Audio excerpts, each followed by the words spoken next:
Go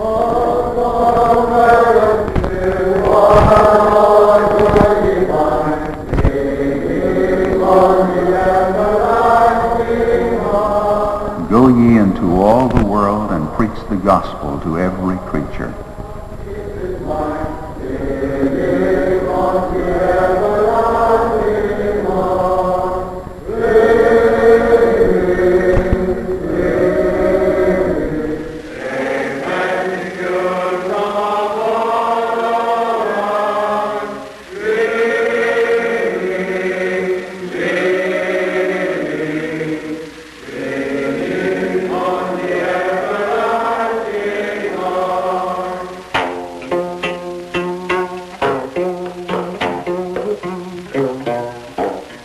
This is Korea, ancient land of Confucius and Buddha, of the Shinto shrines and the animistic nature worship of shamanism.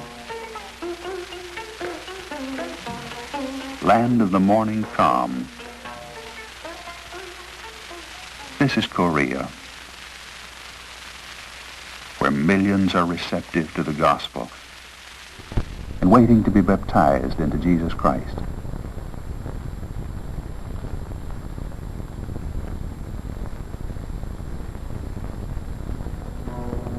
This is Korea, knifed in two by the 38th parallel, divided into the godless communism of North Korea and democratic South Korea. This is Korea, target through the centuries of invasions, annexations, and occupations by China and Japan. This is Korea, with a recorded moon calendar that dates back 4,300 years. With a history that includes so much foreign rule and occupation that it became an isolationist country and was known at one time as the Hermit Nation. South Korea today is a land of contrasts. The ancient and the modern exist side by side. In Seoul, the ancient capital city, where the hurrying feet of the Korean people reveal the strange mixture of cultures east and west. High heels, rubber sneakers, turned-up toes, and patent leather. Seoul is a rushing, bustling city of more than 3 million, overcrowded by refugees from the north and by migration from the rural areas.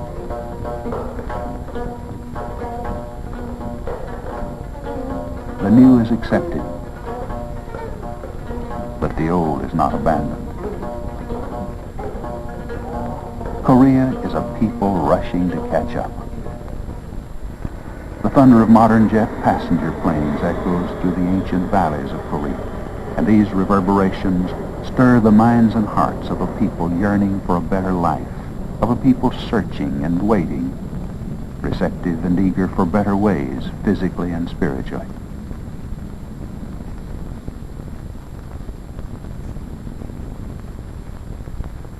Receptive and eager for education and for the gospel of Jesus Christ.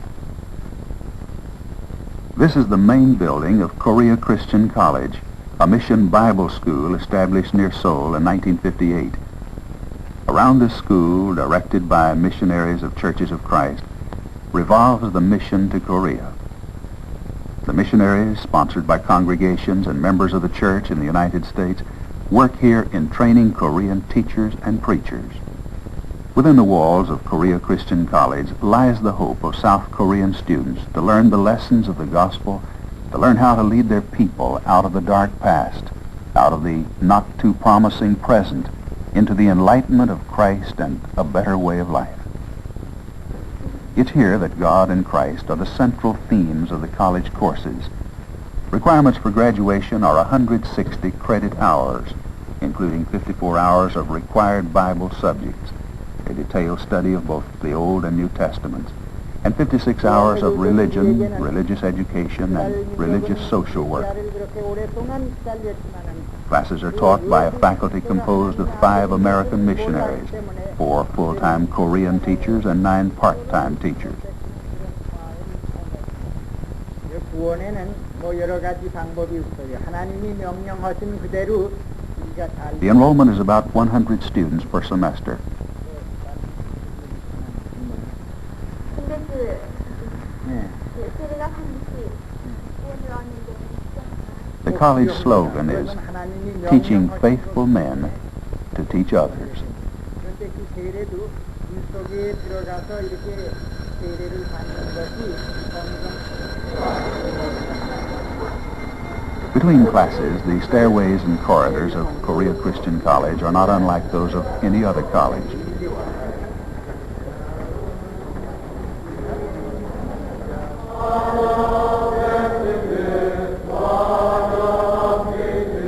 Daily chapel services are attended by all students. They join in singing hymns familiar to all of us.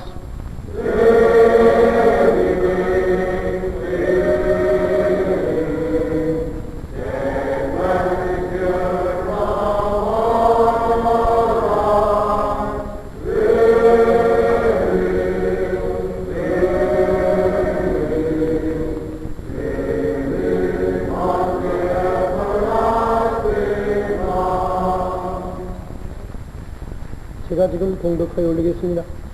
때에 예수를 판 유다가 그의 정죄됨을 보고 스스로 뉘우쳐 그 금식을 대대사장들과 상도들에게 보러 갖다 주며 가로되 내가 동전 A modern girls' dormitory is a few hundred feet from the main building of the college.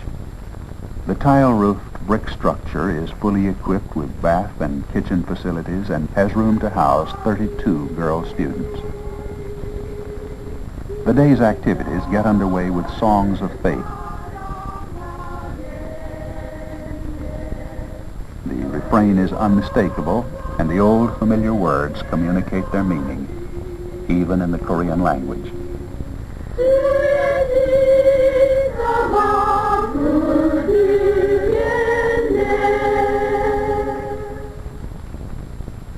Breakfast follows prayer and song. The food is plain but ample, and the girls have hearty appetites.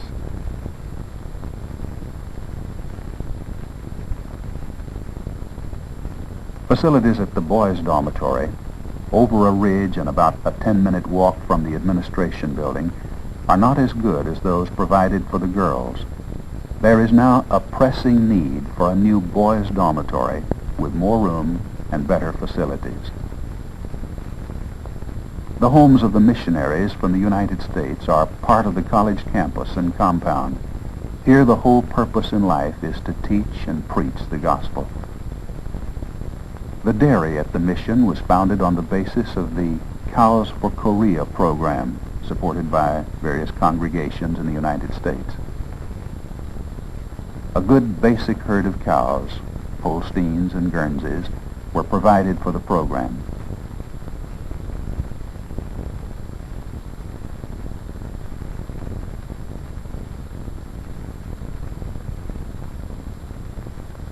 Milk serves the school's needs, as well as those of orphanages, hospitals, and sanatoriums. Heifer calves from the herd have been distributed to many other worthwhile organizations in Korea to start other herds to supplement the diet of undernourished Koreans. The work of the missionaries, inspired by sacrifice and dedication, calls for multiple duties.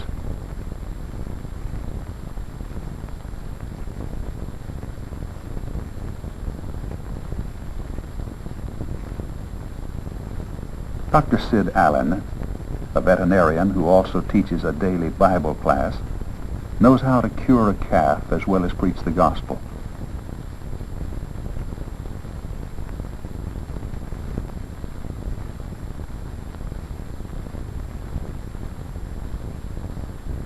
And missionary Ron Nelson also wears another hat as he supervises construction of a new silo at the mission dairy.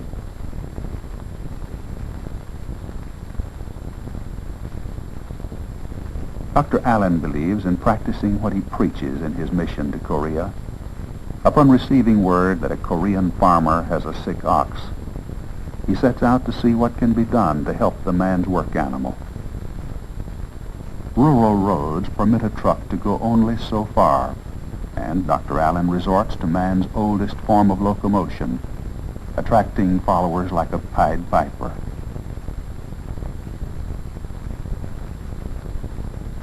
This is how Dr. Allen expresses the benevolence program.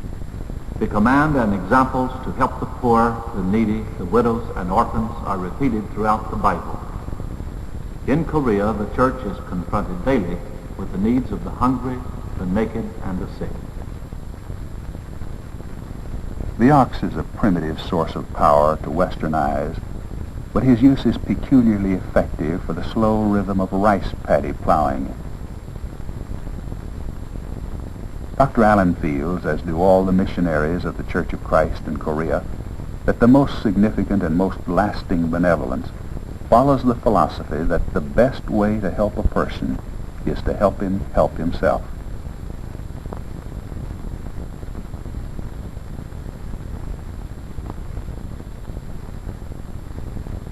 After the ox is examined, he is given a pill as big as your thumb, a sulfur pill to kill parasites.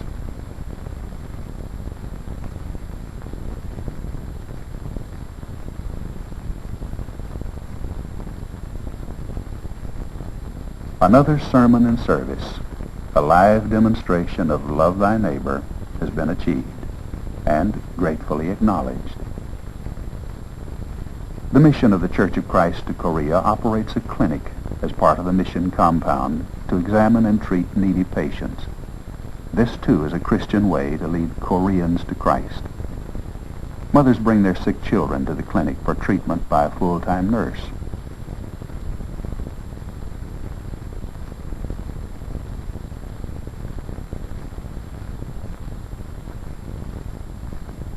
The mission can afford only a part-time doctor, although the full-time services of a physician could be available for as little as $100 a month.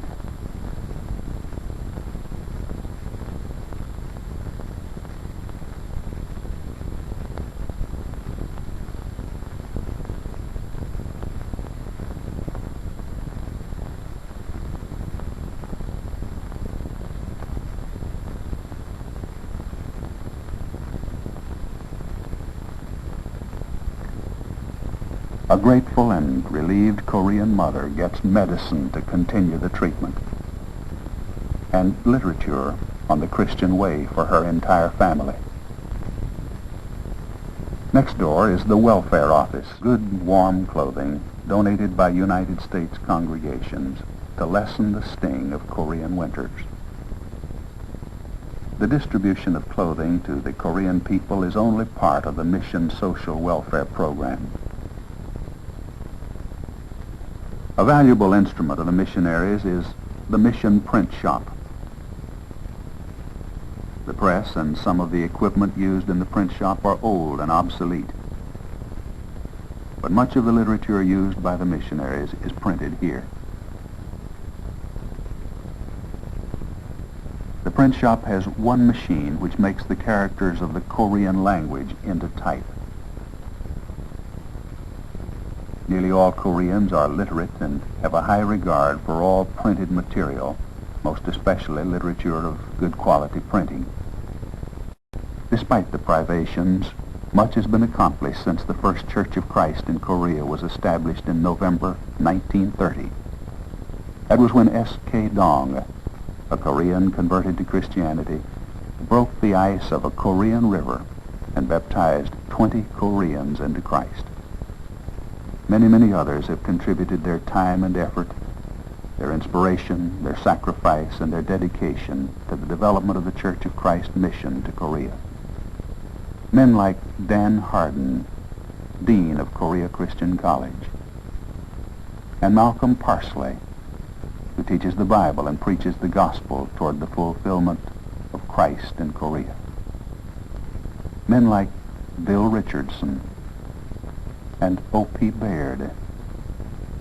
Men like Haskell Cheshire, president of Korea Christian College, who has spread Christianity in Korea since 1954. He is a visionary who helps to make his dreams come true. He helped establish Korea Christian College and has helped establish some 40 churches throughout Korea. The words of missionary Cheshire tell of planning being done to improve mission work at all levels. We have taken a determined stand in Korea. The stronghold has been secured. The gospel of Christ, preached by dedicated, well-trained Christians, will defeat Satan on any battleground. We are doing this in Korea. Korean fishermen in their ancient craft suggest a scene on the Sea of Galilee where the fisher of men and his fisherman disciples set a true course for all men, for all time. The ultimate goal of all the work, the sacrifices, and the preaching by the missionaries in Korea is to spread the gospel and to save souls for Christ.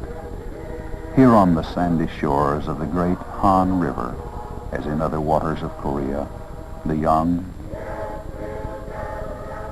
the middle-aged, and the old are being baptized into Christ.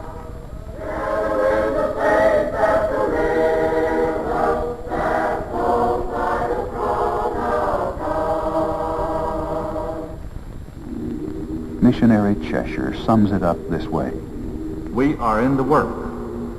The work is growing. An entire nation of people can be reached in our lifetime with your support. Shall we gather at the river? Yes, we'll gather at the river. The beautiful, beautiful river. Gather with the saints at the river that flows by the throne of God.